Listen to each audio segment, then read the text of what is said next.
to another week, another show of Hawkeye with me, Dave O'Hara. There he is, legendary Hawkeye broadcaster Gary Dolphin. Going to get to that in just a moment. Talking about Gary, that meaning the Rutgers game last week, Michigan upcoming. But Dolph traveling all through the Big Ten, all through the non-con, so going to get us up to date. We're going to cover a lot of issues today and topics with the Hawkeyes. So Dolph joins us for the whole show. So first and foremost, Dolph, great seeing you again. You do, Dave. Thanks very much for having me. You're very welcome. And last time I talked to you last year, we were on Zoom, and then I was with you at Carver Hawkeye in the Feller Room. So your broadcast partner in basketball, Bobby Hansen, has been in studio before you, and he wanted me to remind you of that. Well, he's the superstar. I'm just, I'm the umpire. I'm just kind of keeping him and Podolak on the straight and narrow. And I've told people 100 times over the years, I don't know of another Division I play-by-play announcer that has a Super Bowl champion for a football analyst and an NBA champion for a basketball commentator, and both were great athletes at Iowa. So I've got the best of both worlds. You really do, and we have the best of all worlds being fans. You give us a front row seat, so we've got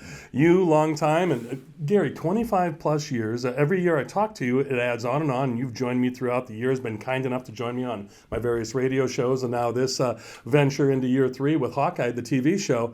Can't thank you enough, but I got to ask you directly. When it comes to basketball, and Bobby was here this summer, we're talking the draft, and it comes to football with Ed Podolak, have you ever, and I mean ever, had any experience like the Nevada game a couple of weeks ago? Actually, we did. Not that long, but in, I think it was 04 or 05, 2004 or 05, Drew Tate was at quarterback, and we went to Arizona State to play in the desert. And I remember it vividly because Wisconsin was playing at Arizona that same day, afternoon game. We were playing a night game. And Matt LePay, who's the voice of the Badgers, texted me, and he said, hey, there's a heck of a thunderstorm here in Tucson, and, there's nowhere for the water to run. By the way, in the desert, it's all rock and sand. And he said, it's lightning terribly, and the game's delayed. And guess what? It's headed your way. And this was probably 4 o'clock in the afternoon. Our kick was at 7:30, 8 o'clock Pacific Standard Time. So it's our 10 o'clock back in Iowa, or 9 o'clock, whatever. And a thunderstorm hit right about the time we were kicking off. And we waited through like a 3 or 4 hour delay. Now, it was one delay. It wasn't 3 separate delays. So that was an oddity in and of itself at Kinnick a couple weeks ago. So I had a similar experience. Maybe it didn't last quite as long as the one here in Iowa City, but it was just as painful in terms of. I remember the plane landed in Cedar. First off, the Hawks got their tails kicked, like 45-7, and we landed about 5:30, 6 o'clock Sunday morning in Cedar Rapids, and I still had to come back to Iowa City and tape Kirk's TV show. So that was a lot of fun. He said, I'm not going over to Carver to the studio. If you want to come to my office, I'll tape the show. So we set it up in Kirk's office, as I remember it. Mm-hmm. And he was great. It was kind of a tongue-in-cheek comment. But I said, well, what did you think of that experience? And he says, well, it was brutal. He said, frankly, the way we played, the weather. But he said, we ain't ever going back there. And he said, not as long as I'm here. His point was Iowa doesn't get a lot of kids from the Southwest or the West Coast, so from a recruiting perspective, this was a game that had been set in stone a few years earlier. But he had, it's a long plane ride. Sure. So the kids, the good news is we went to Michigan. Tate broke his thumb or had a hairline fracture in that Arizona State game. We went to Michigan. He played with a heavy cast and played a heck of a game. We got beat, close game, but the Hawks didn't lose another game. Yeah. And that led to the infamous Capital One Bowl. And so that's my windy story about have I ever been in a situation like that. I'm hoping history repeats itself. Yes, only they end up in the Rose Bowl. And I hope that we're leading into historic territory, and you and I are going to get into the numbers of this upcoming matchup. We talked about Nevada, that victory, and I loved your line, and I can't remember if it was you or Ed Podolak that said at the end of the broadcast at 1:39 a.m. after that Nevada game, 2 guys in their 70s shouldn't be up this late on a Saturday night calling a game, right? Yeah, I can't remember who said that. Yeah, I was half asleep at that point. But no, it was. It's another chapter in my book, if and when I ever write it, Dave. Yeah, I'd love to be a part of that, or make it an audio book right here. But Dolph, let's run to a quick break. We come back, we're going to talk about the season or week in review with Rutgers and the other victories. Hawks 3-1. Obviously, Michigan coming to town on Saturday. We record this show on Wednesday afternoon. Normally, we record on Tuesday afternoons, but Dolph's in town to do the live version of the Kirk Ferentz radio show. So this is Wednesday, September 28th. So barring anything happening, we can always fall back on that date. Dolph, we timestamped it here. Sure. But we'll be back with more Gary Dolphin, legendary Hawkeye broadcaster. This is Hawkeye with me, Dave O'Hara. Back with more in just a few moments. Hi, I'm Joel from Tice Chevrolet. We've lived through some very interesting times the last few months. Ensuring everyone's safety is more important than ever. That is why we're participating in the Chevy Clean program. At your request, we will pick up your vehicle, service it, and return it after we've cleaned it using the current CDC guidelines.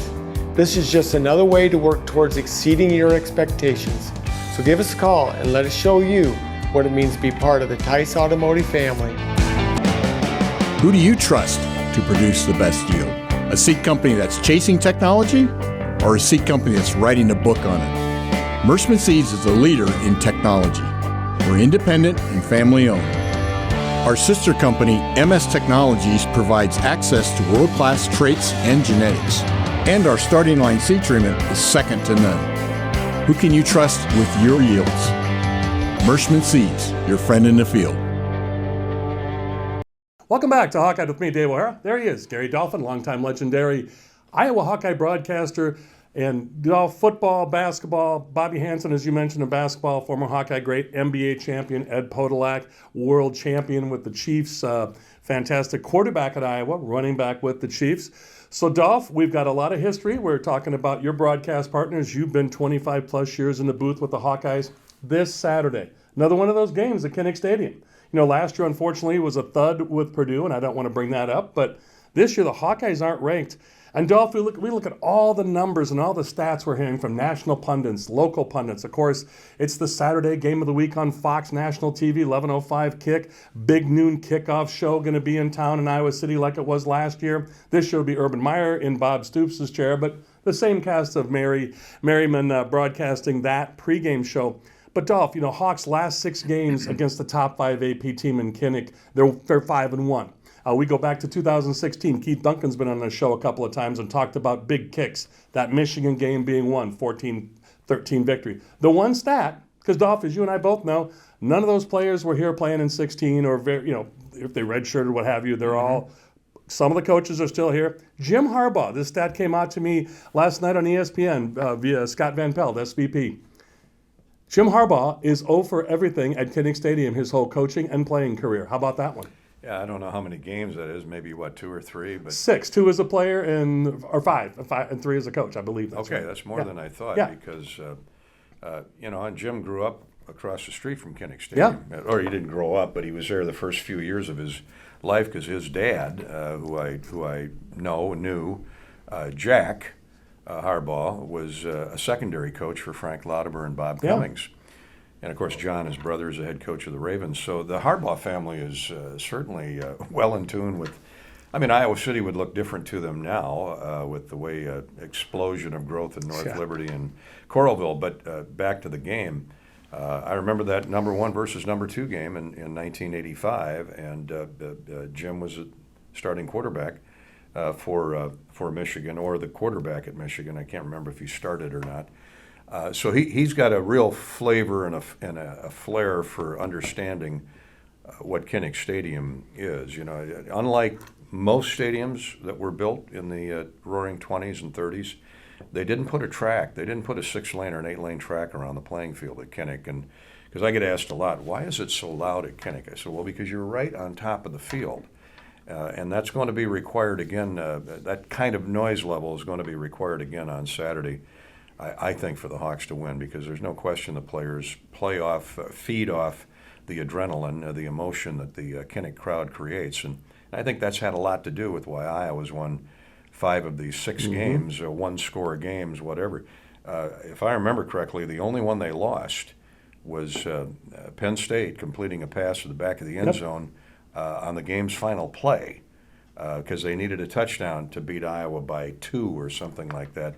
That was a heartbreaker, a Saturday night game. So there have been some games for the ages, and this game, it's a little different because Iowa's usually ranked somewhere when they played Penn State or Michigan or Ohio State, but not this time.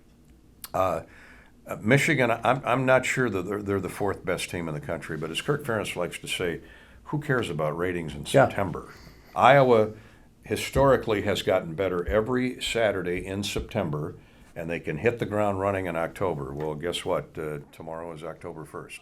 Amen to that. So I wanted to ask this before we went to break, and there's so many ways I want to go with you on this question, because you sit with Kirk every week and do the radio show, and that's, again, why you're in Iowa City today in studio with us. And, again, we record this on Wednesday, September 28th, Wednesday afternoon. Dolph, when you talk about that, how the Hawks improve every September, every game, keep moving on. Again, more statistics. Everybody's throwing out, Iowa's the worst offense in D1 FBS football, yet the best scoring defense in FBS college football. Giving up less than 6 points a game, but only outscoring their defense by less than 50%. So 30 points offense scored and 18 points defense. 2 touchdowns actually would be 16 points defense because of 2 touchdowns, 6 points, and then the 2 safeties, of course. You're really splitting hairs. Yeah, I was going to say, are we? Okay. Yeah, all these guys are delineating this on, all the national pundits are going crazy on all this stuff, and I'm kind of giggling like you are, going, really? But you think about this, Dolphin, of those 30 points, a lot of it has been set up by the defense. That touchdown against Iowa State, a couple of field goals. So what I'm alluding to is, hopefully your statement rings true, continuing to get better and better from September now into October 1st, as you said in this Michigan game. What do you feel? Do you think the offense is now gelling a little bit more? Of course, defense lose Justin Jacobs for the year. We found that out yesterday with surgery. Keegan Johnson out again. So you're missing key elements there, but Spencer Petras still has a lot of key elements with him. The young freshman Caleb Johnson, the 2 Williams at running back. You've got Laporta at tight end. It's not like he's an Arlen Bruce at wide receiver. It's not like he's hurting for skill position players, Dolph. Well, you've answered your own question, actually, because number one, they've gotten a lot healthier since South Dakota State, and number two, the emergence of Caleb Johnson has been instrumental. He reminds me of a bigger version of Sean Green. Mm-hmm. I'm not saying he's Sean Green yet, but he's built similarly. To me, he glides. It's almost like his feet aren't touching the ground. He just is so smooth in his running motion. And he reads, for a pure freshman, he really reads blocks very well. And LaShawn Williams is the not the direct opposite, but he is better yet at the cutbacks on the inside runs.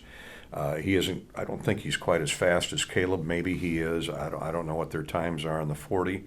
And once Gavin Williams gets back to full strength, that's a 3-headed monster in my view. Perfect pause point right there. I'll echo exactly what Dolph said. So let's run to our last break. This is Hawkeye with me, Dave O'Hara. He is Gary Dolphin, longtime legendary broadcasting voice, the voice of the Iowa Hawkeyes, Gary Dolphin. So back with more in just a few moments. To have a strong finish, you need an excellent start. It's true on the track and also in the field. That's why Merschman Seeds works tirelessly to deliver cutting-edge technology year after year.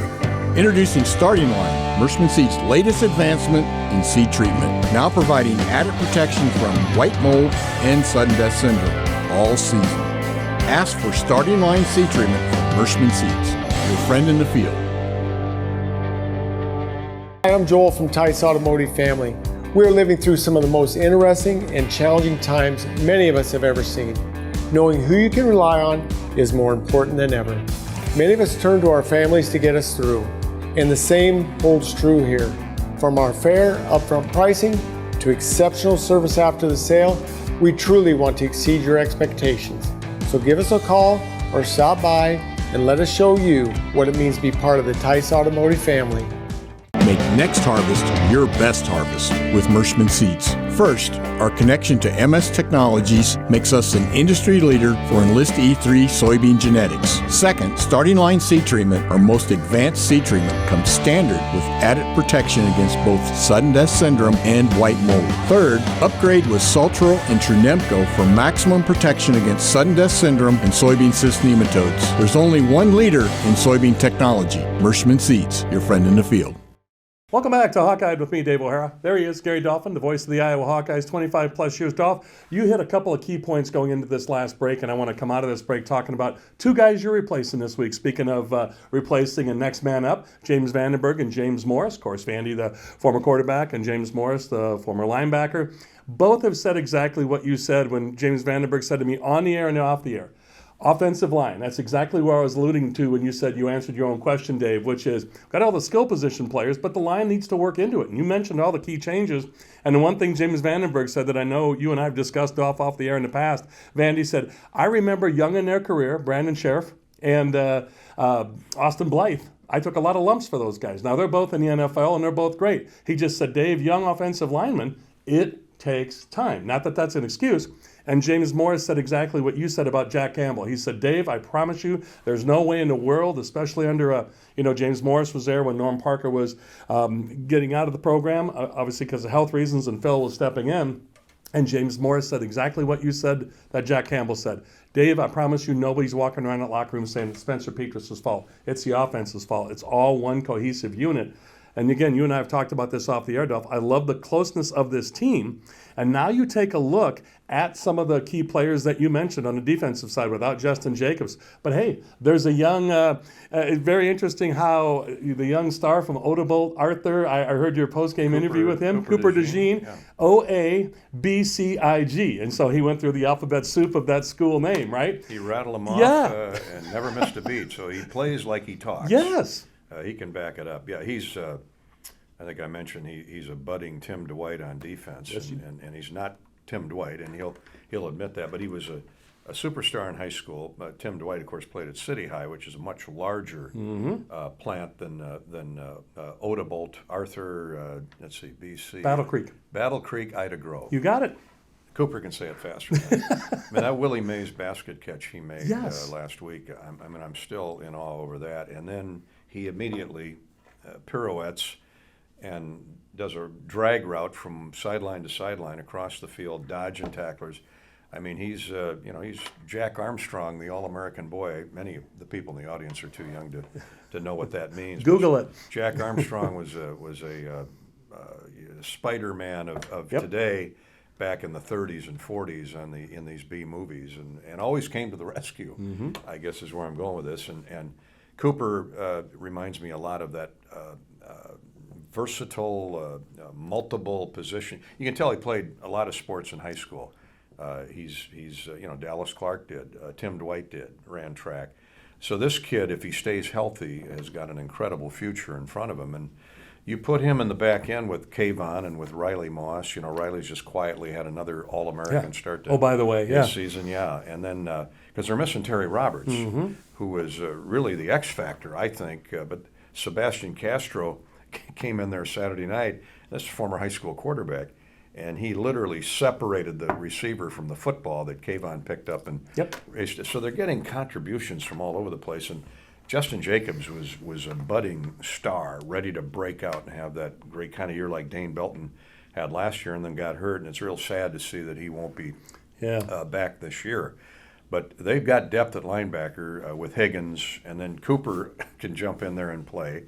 And they've recruited well at that position. And then up front, you got 8 young guys, save for John Wagner and Joe Evans, that they're rotating through there. They had 3 sacks, if I remember correctly, against Rutgers.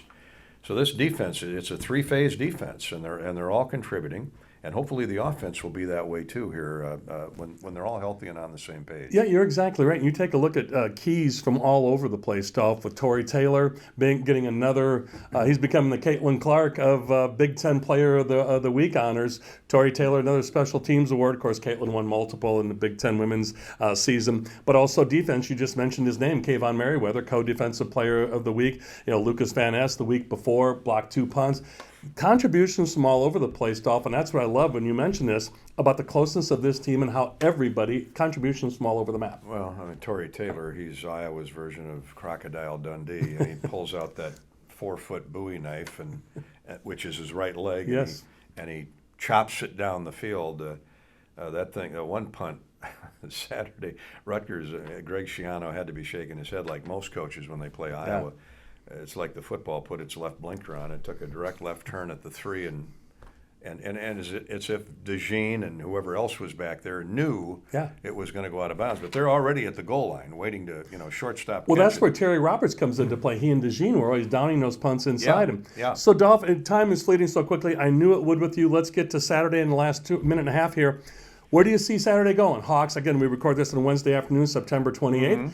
Kickoff, as you mentioned, October 1st, 11:05 at Kenning Stadium. Where do you see this game going on Saturday? J.J. McCarthy is still learning how to play quarterback, but he was a heralded high school 5-star coming out, and Jim Harbaugh has put him in that number 1 slot. So he's not experienced Kinnick. And I think the Iowa defense is good enough to keep him between the dotted lines, inside the hash marks, because if he can run. If he gets outside the hash marks, then he's going to do some damage. But he hasn't faced a defense like he's going to face. Corum Blake, tremendous back. I don't know that he's Hassan from a year ago, but he ran for 220 against Maryland on 25 carries. So Michigan's going to try and run the ball against this Iowa defense, which is number 1 in the country in points allowed and very good against the run. So they're going to have to put it up before the day is over. And I just like Iowa's defense against Michigan's offense. On the flip side, the Iowa offense, they've got to fire the first shot, get momentum early on, take some shots down the field, because Michigan's going to do like everybody else. They're going to stack the box, stop the run, take Gavin Williams or Caleb Johnson away, or LaShawn Williams, whoever it happens to be. And so Sam Laporta and Luke Lachey are critical in this game to me.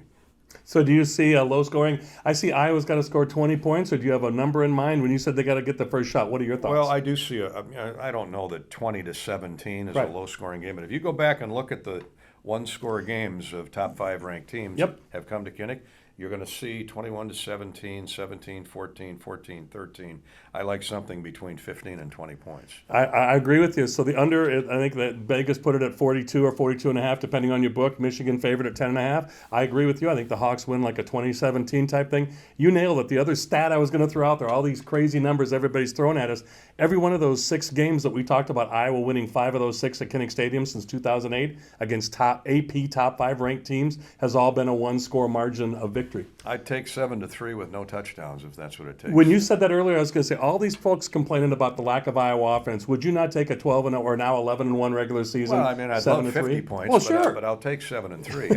I like offense too. Yeah, I agree with you. I'll take the 50 points, but if we got to take a 7-3 victory with 2 safeties and a field goal, I'll take it 11 times. Let's get a pick 6 like Amani Hooker on the first play of the game, shall we? I like that. And let's scrub away. I waited till the end of the show, Dolph. Scrub away that 42-3 loss to Michigan in the Big Ten championship game, and you and I talked about that last year in February. That was not indicative of Iowa and Michigan, so I agree with you. I think the Hawks come back with a vengeance. Dolph, great seeing you again. You too, Dave. Thank you for having me. You're very welcome. Thank you so much. He's Gary Dolphin, longtime legendary voice of the Iowa Hawkeyes. Gary Dolphin. I'm Dave O'Hara with Hawkeye. Thanks again to Michael Merrick, my production partner, and also Max Von Gries joining in today to help from DI Television, and Michael's the sports director there, also KRUI Student Run Radio. So for the aforementioned folks, Gary Dolphin, Michael, and Max, I'm Dave. That's all from us. Thanks to all of you. And as always, thanks for staying tuned at the end of the program for these rolling credits to give our advertisers and sponsors the attention and credit they so richly deserve. And as always, to our aforementioned guests and to you, the viewers. That's all from us at Hawkeye. Thanks to all of you.